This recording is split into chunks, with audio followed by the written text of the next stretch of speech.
mambo matatu tu.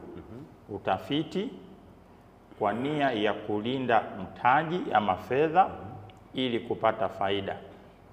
Mtu yote ukisikia anawekeza, anacheza na vitu vitatu. Kwanza anatafiti kujua wapi pa kuweka pesa apate faida na kupunguza hasara.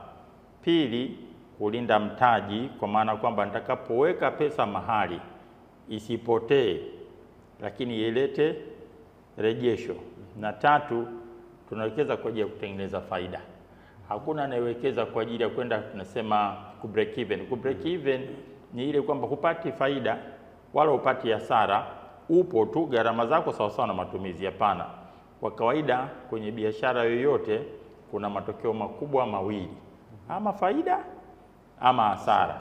Kwa hiyo lazima upambane kuondoa hasara.